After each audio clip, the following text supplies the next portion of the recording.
that page you're looking at. Oh, Um, so what we're planning on doing before the break is a couple of things. So one is we wanted to discuss ontologies and enrichment analyses. So now that you have a list of genes coming out of your differential expression analysis, what do you do with them, right? How can you find or explore those results a bit more?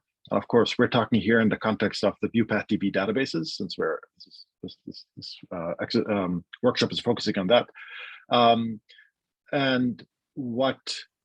So Mark, I think you had prepared a short lecture. Is that short? Can this be wrapped up in like 10, 15 minutes? Is that possible? Okay, I'll perfect. do that. So what we will do after Mark is done with the GOenrichment lecture, I'm going to walk you through just together. We won't break out into a breakout room. We'll just do it together. And I'm going to walk you through how you can take a list of genes, and you'll see that in the exercise page, if you reload the exercise page, you'll notice that there's a list of upregulated genes and downregulated genes from the list that Catherine was talking about, these P. burgii, female and male gametocytes. And so these will be genes that are upregulated in male gametocytes and in male gametocytes, or downregulated in male gametocytes.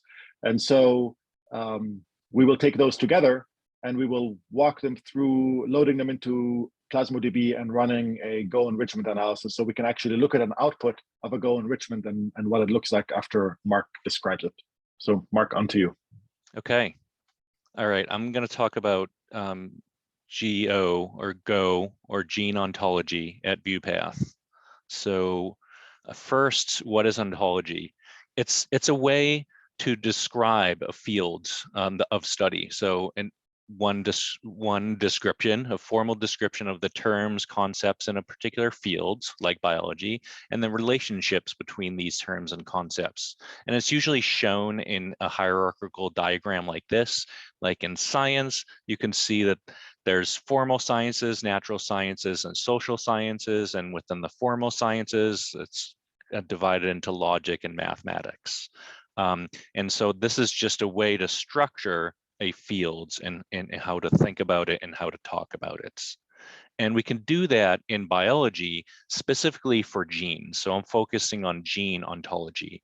And in gene ontology at this website, it's described as three components, three aspects: molecular function, cellular component, and biological process. So molecular function of a gene are any activities that happen at the molecular level, performed by gene products, proteins, enzymes, so toxin activity, catalytic activity, transporter activity, for example.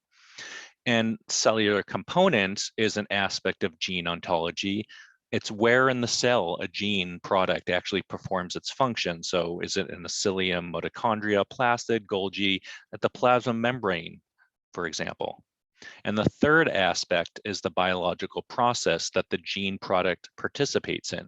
So it is considered a series of molecular activities that contribute to a biological program or a biological process. For example, it could be a metabolic pathway like pyrimidine biosynthesis. It could all contribute to some events like glucose transmembrane transport, or all of the activities that contribute to a process like DNA repair. And so why is it useful? Well, what you're looking at here are three different organelles here, and they all have different names. And if you're trying to look for genes that are involved in these three things, you might not find any chloroplasts, for example, in Plasmodium, but you will find apicoplasts. These all three things can be grouped together into a Go term called plastids. So this helps one to organize all the information and sort of group together these terms into this bigger term plastid, and also make sure that we are all using the exact same terms so that it can be consistent in our analysis. And you'll see this in subsequent slides. So here's a gene in Plasmodium. and we have a Go term table, and these are all the Go terms that have been associated with this gene. And some have been manually annotated, but you can see there's some algorithms that are used, like from UniProt, based on its sequence and on its domains, it's identified as being involved in protein transport. And I wanted to focus down here on apicoplast. This algorithm also predicted that this this gene product is located in the apicoplast. So it had all the genes have these annotations. While not all of the genes have the annotations, because there are some genes where these predictions have not been made yet of what they do, where they're located, and what process they're involved in. So you can see where apicoplast fits into a gene ontology tree or a hierarchical structure, and it's part of the plastid family. Plastid is part of the cytoplasm, which is part of an intracellular anatomical structure, and it goes all the way up to the cellular component. So it's organized in this way. So we have very precise names for each one of these entities in the ontology, so that we can easily compare from one organism to the other organism, or all the genes within one organism. So these Go terms are really useful in figuring out assigning functions to genes, but they can also be used in enrichment analysis, which we're going to do here today. So for example, I found 100 genes that are upregulated in Plasmodium falciparum 3D7. To eliminate redundancies in Go terms. Okay, Florencia asks, is there any tool you recommend that to eliminate redundancies in Go terms? So you can see here, it's actually a really, there's a lot of terms here, and these might be all assigned to a gene, and maybe you just want specific ones, and that is Go Slim. So Go Slim is an annotated list of Go terms for a specific organism, and it is a nice pared down list of terms. So we have that here and at our site. So I don't know if that one of the Go term table is we have on the gene page, but there's another table below that is Go Slim terms, which is that annotated list. Mark, Can I add another? Pared down list. Yep. It might also be worth pointing out. Catherine Go ahead, first, maybe. Catherine. So another alternative that I like, which we don't have in ViewPathDB, but I find very good, is something called TopGo, and that's an R program. And what TopGo does is it returns the most specific, in an enrichment analysis, it returns the most specific significant term. So, for example, in this case, if the intracellular organelle term was specific, it wouldn't return any of the terms above that. It just assumes that, and I find that's quite a nice way of doing it as well. That's nice. A lot of times the statistics work out that way. One of the more specific terms is chosen because it's more highly represented compared to the genome, but David, yeah, that's a good way to do it. So I think the plan is that Omar was going to walk you through an exercise on Go term analysis without taking the time for a breakout group, but you do have a link to that that exercise from the web page currently, and if you want to work through that on your own, it does also provide links to Revigo as a way of being able to analyze this, and there's a lot of additional information on Go and key Go terms that are represented in the Go Slims that Mark was mentioning before. Just to clarify, the exercise there that's a note, but it's not exactly what we're going to be doing in the demo. just because we had to modify things based on things that didn't work in our Galaxy workflow last night. So, but it'll give you ideas, and David is absolutely right. All the links are there for you to learn how to properly navigate it or effectively navigate it. Okay, so just give you a quick example in how we this can be used in enrichment analysis. So you might have found 100 genes that are upregulated in Plasmodium, sporozoites. What do these genes do? Is there any common function or location where they're located? And another way to ask this is there an overrepresentation of specific Go terms compared to the rest of the genome? So we're basically, what was happening is the statistical method is carried out on each Go category. So for example, maybe 15 out of your 100 genes are annotated with apicoplast. Okay, so that seems like a lot. 15% of my genes are in the apicoplast. I think that's really significant. Well, is it significance?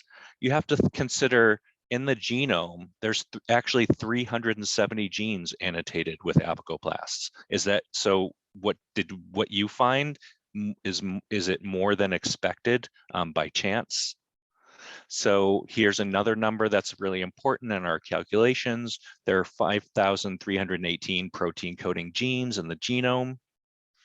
And what ends up happening is you perform a Fisher's exact test, and you create a 2x2 contingency table like this. So genes that are in my sets, which ones have apicoplast, which ones do not. So 15 do, 85 do not. And then genes that are not in my set, genes apicoplast and genes without. And basically what you can see here is that about 15% of the genes in my list have apicoplasts, but just trust me in this calculation, about 7% are apicoplast in the genome as a whole. So this is an actual enrichment. We went from 7% in the background in the genome to, wow, 15% in my lists. It's more than a twofold enrichment in apicoplast genes. And we plug these numbers into the Fisher's exact test, and it gives us a p-value of 0.003. Okay, and I just wanted to quickly show you the results that you get. This statistical analysis that I just explained is done on every single Go category, every Go term. It results in a p-value. It gives you the information that I just talked about, fold enrichments, the p-value, and then adjusted p-value. This is the one to really focus on. These are two different methods for adjusting a p-value. Based on multiple hypothesis testing, which is we're doing this test thousands of times, so we have to account for that. So that's why it results in a higher p-value or a less significant p-value. And so you can see in this particular example, translation, that process is highly enriched in my set of genes. So that's all I wanted to say, and I think it's worth just diving in and doing this for yourself. So okay, sounds good. So people can add things to the chat. I want to make sure people get a break as well in about 10-15 minutes. So let me share my screen. We can go from there. So if you go to the workshop page, and we can link it in the chat as well. So I'll put it right here. So if you go to the workshop page and go down to today, to Thursday, December 16th, we are right here right now. Mark just told us about Go terms and GOenrichment. So this is something you can do with any gene list that you get from any analysis, whether it's a proteomics experiment or an RNA-seq experiment, or you ran searches in PlasmoDB, for example, or VectorBase or FungiDB, and you have a list of genes and you're trying to assess whether that list of gene has functions that are enriched above the genome. And so doing a GOenrichment is useful. So what we're going to do right now together is I'm going to demo it here, but I would encourage all of you on the call to do what I'm doing at the same time. I think it'll be sort of a guided demo where I would like you to try it as well at the same time. And so we have a list of upregulated genes and a list of downregulated genes. So let's start with the list of downregulated genes. And then if we have time, we'll also look at the upregulated genes. But I think the downregulated ones are more interesting and will be good to look at. So go ahead and click on this file. It'll download a PDF for you on your laptop, and so you can open it up, and you can just copy everything that's in here in this PDF. Okay. Once you have it copied, you can go ahead back to your browser and go to PlasmoDB. So plasmodb.org, and I'm going to pause here for a second, make sure everybody can catch up. And people can, if you're caught up and you know how to use the thumbs up function in Zoom, go ahead and add your thumbs up to your screen. So I'll know when there's a good amount of people who are now on PlasmoDB and have copied the list of genes.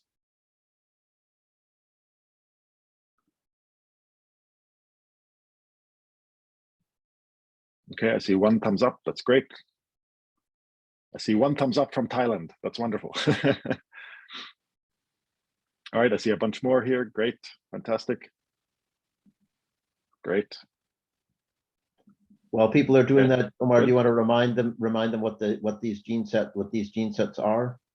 Yes. So good point, David. So this was an experiment where we compared female and male gametocytes. And in this particular set, we're looking at genes. So similar to the table that Mark was showing us before. So here's a similar table to what Mark had as an Excel table. So these were female gametocytes compared to male gametocytes, and downregulated are downregulated in female gametocytes, basically.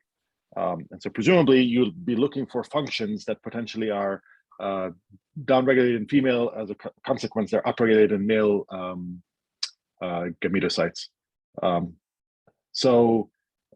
the way I did this, I just did the same thing as Mark was doing. I was sorting these based on p-value, and then I took out the list of differentially regulated genes right here, and then I'll put them on a different sheet, I guess. And then you can sort them based on whether they're positive or negative, and negative would mean downregulated. Okay, so I think we have a good number of people who've reached PlasmoDB. So now what we're going to do is we're going to run an ID search. So right here in your search for searches window, go ahead and type the word ID, or the letters I and D. And you'll notice one of the first hits that comes up is the gene ID search option. So this is, you're going to identify genes based on gene IDs. So go ahead and click on gene IDs. And this should open up a search window right here. And for you, it'll probably look something like this. There might be a default gene ID in there. Okay. So I'll give you a second here to get to this point. And now go ahead and paste the sequences in here, the sequence IDs in here. And once you have all the sequences pasted in here, go ahead and click on Get Answer. And again, if you've reached this point, give me a thumbs up so I can know if we should carry on.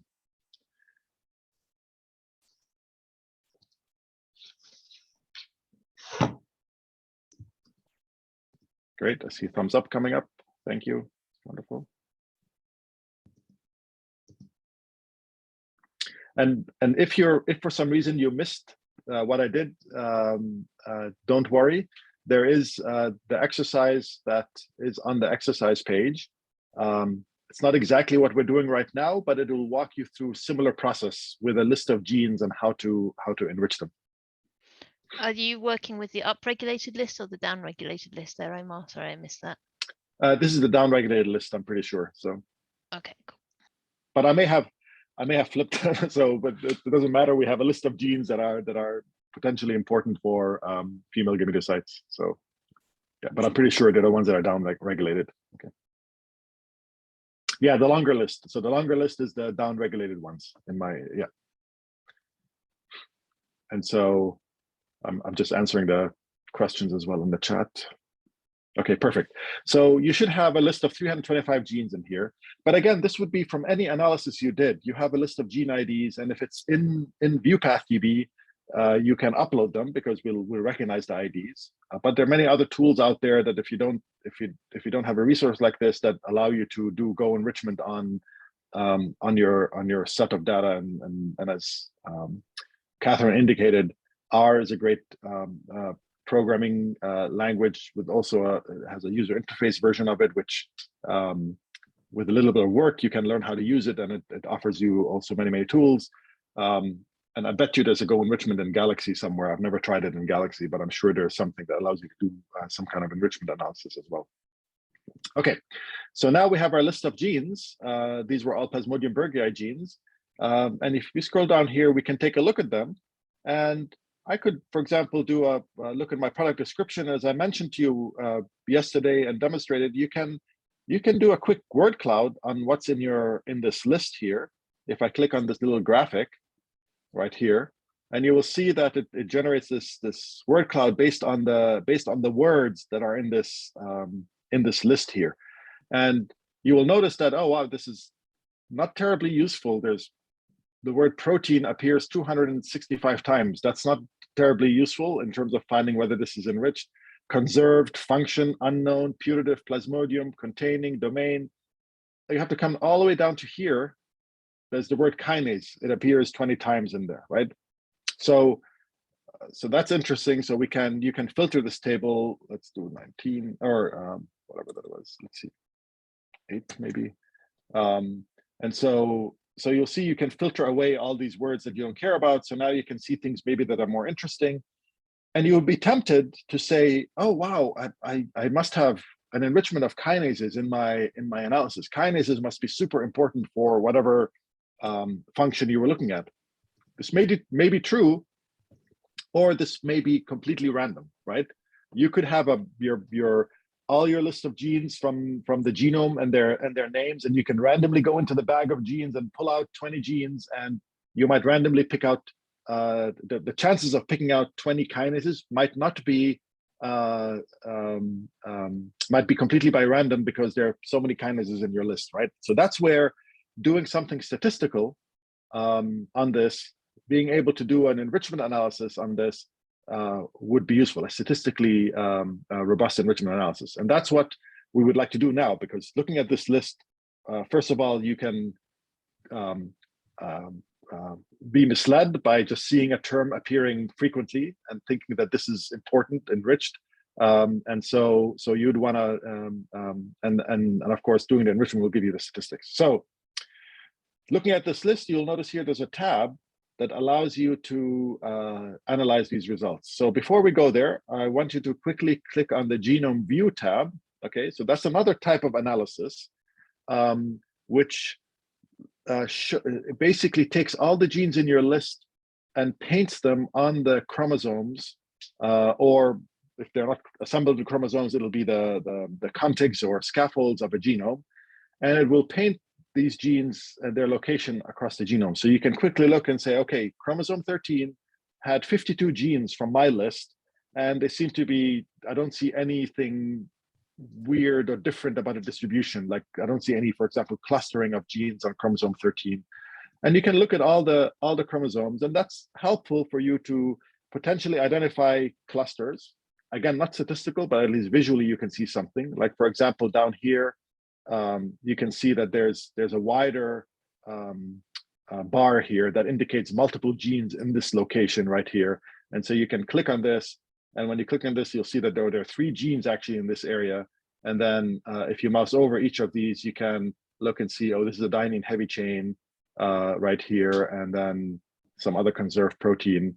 And so may or may not be interesting, but that's kind of how you would use this type of graphical representation of your results. Okay, so now let's see if we can get anything statistically robust from our results. So now instead of the genome view, go ahead and click on Analyze Results. So once you get to analyze results, you should see 3 options available to you. One is a GOenrichment, one is a metabolic pathway enrichment, and one is a word enrichment. So hopefully people are there.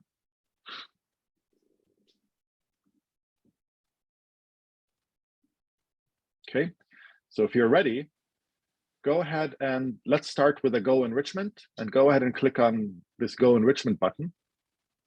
And what this will do, it'll open up a parameter window here for you, where you can choose a number of different things. So one is you can choose which arm of the Go hierarchy you want to enrich on, and you typically, when you look at papers, you'll see that they will do this. They'll do 3 of these arms, and they'll say, oh, we found, you know, in the cellular component arm, we found these things were enriched. In the biological process, these things were enriched, right? And they indicate that. So typically people run all 3, and I would recommend that, because sometimes you will find something that is enriched in molecular function, for example, but not in biological process, depending on how the Go terms are annotated. You can pick the evidence that supports these Go terms. There's computed versus curated. I typically leave both of these on.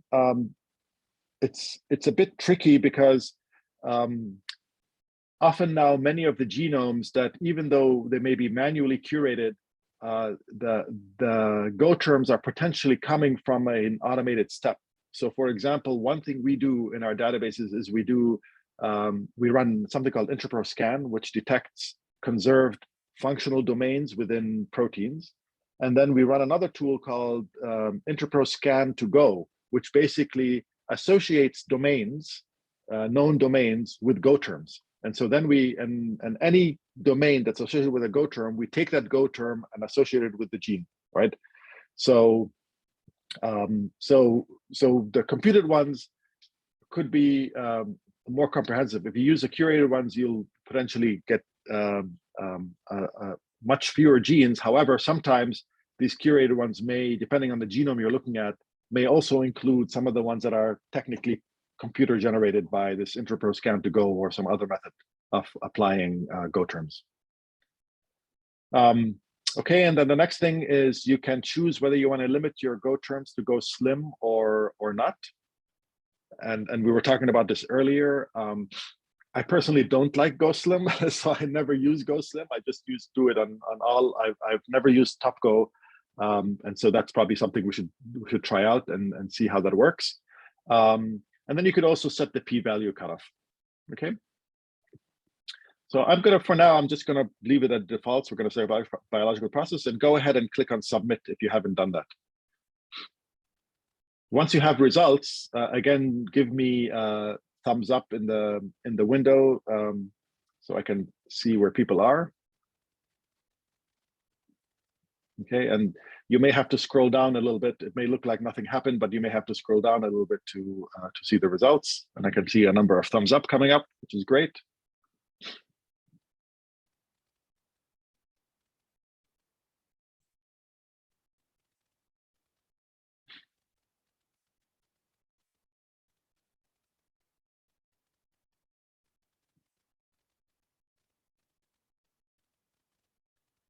So as we're waiting, I'm looking at, there was a question from Claire, how can I deal with data generated with other genome databases? Is there a header gene name conversion tool somewhere?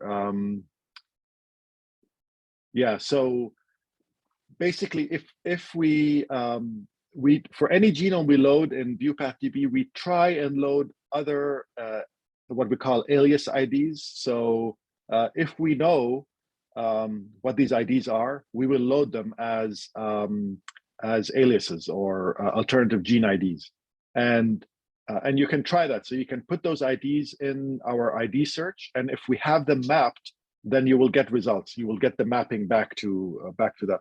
Where this becomes a little bit difficult is that if you're dealing with an older version of the genome, we may not be able to map all of the IDs in your list. Because of changes in the annotation, and some gene IDs may have disappeared or merged with other ones depending on the situation. I hope that answers your question, I think.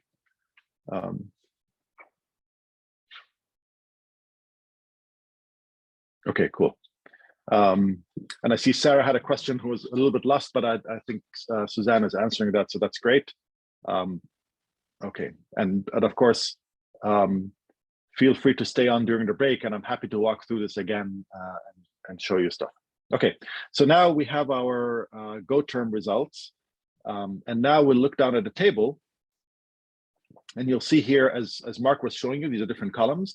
There's the Go ID, the Go term. So this is probably the one you will look at mostly. You'll say, oh, wow, cell projection, plasma membrane, there's a cilium. So it's the cilium is stuff to do with the cilium and cellular projections.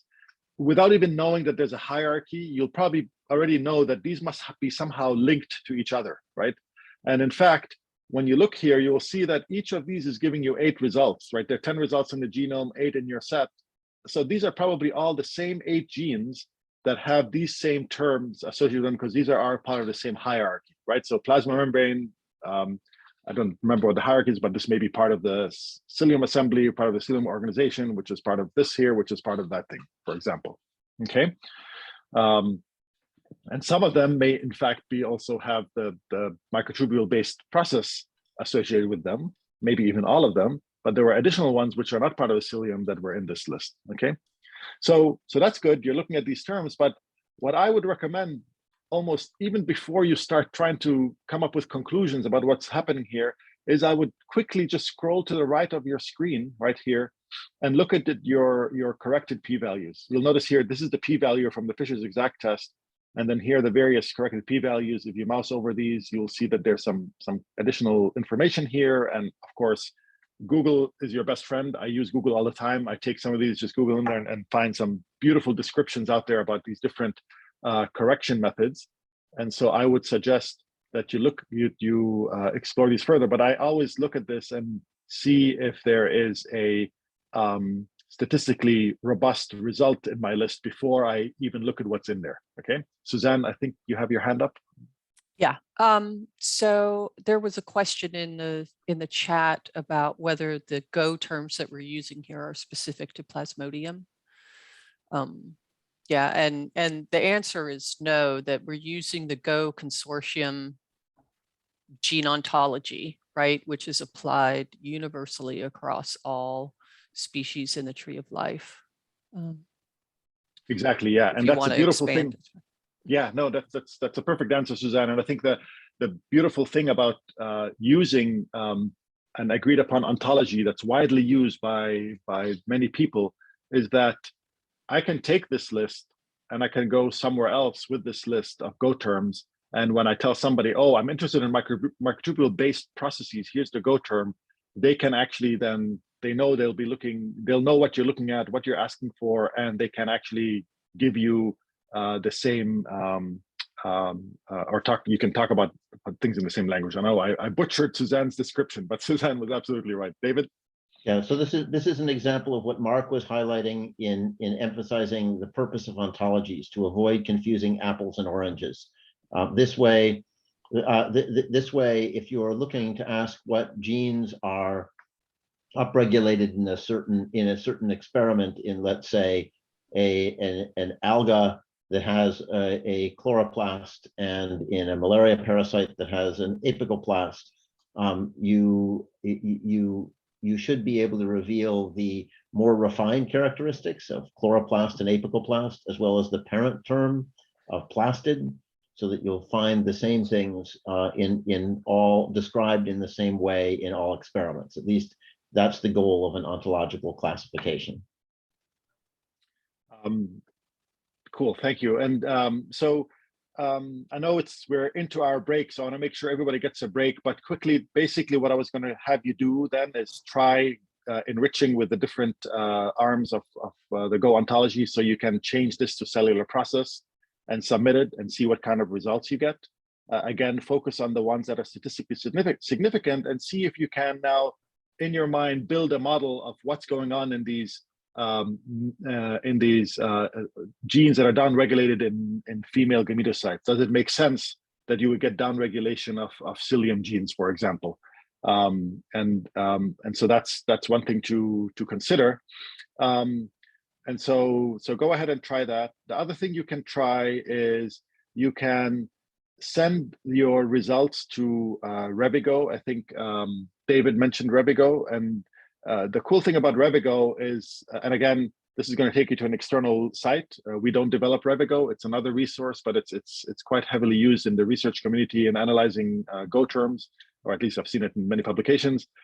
It takes the list of Go terms from our results that we had with their p-values, and you can then just start Revigo. It will graphically plot things for you here in many different ways, and also provide you with the Go terms and their hierarchy, so you can quickly see that microtubule belongs to this supramolecule polymer, for example, or cilium is part of the plasma membrane bound cell projection, for example. And so that's sort of a nice way of looking at your hierarchy and what you have in your list.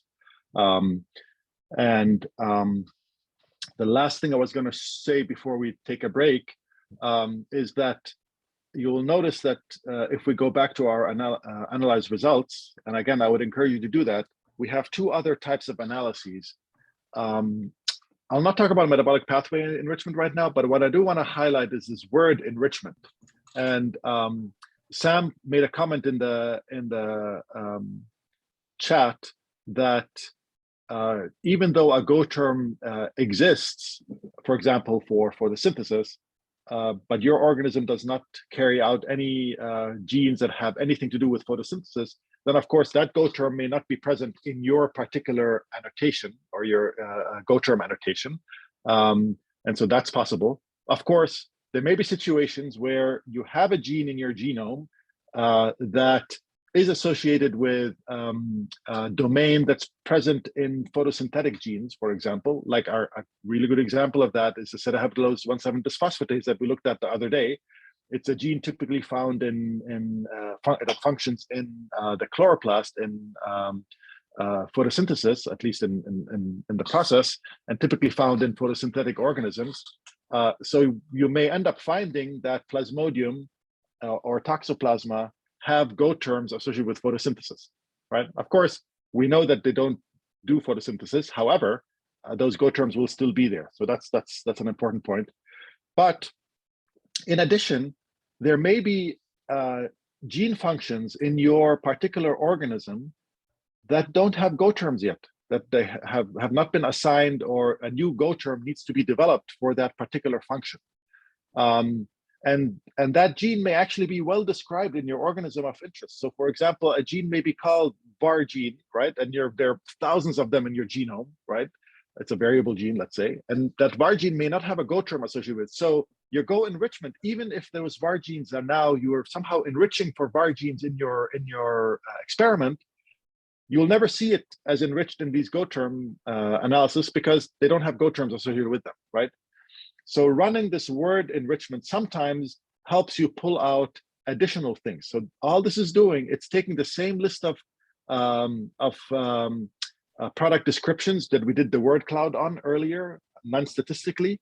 It's going to take those and it's going to do a statistical Fisher's exact test on the terms in your product descriptions to help you see if there's anything else there. And so, and sometimes, and of course, as we know from our list, the word Plasmodium was present. So clearly we have an enrichment of gene names that have the word Plasmodium in them, or conserved or unknown, right?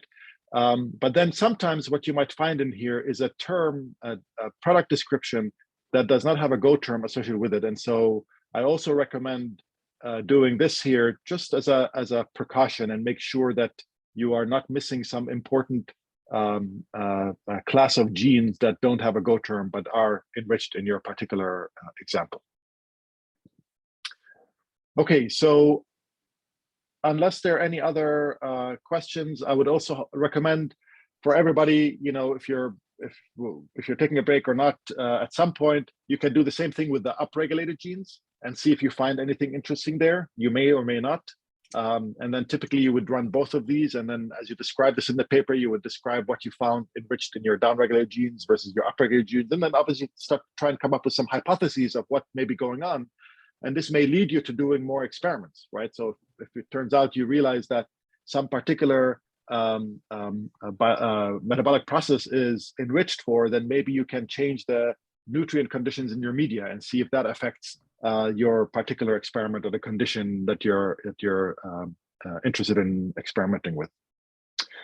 So unless there are any other comments from instructors or any other burning questions, I suggest we take at least a 15-minute break. Let's do it a 15-minute break. So come back at 1/2 so we can carry on. We don't have that much left in the workshop, so there's just very little bit left in the workshop.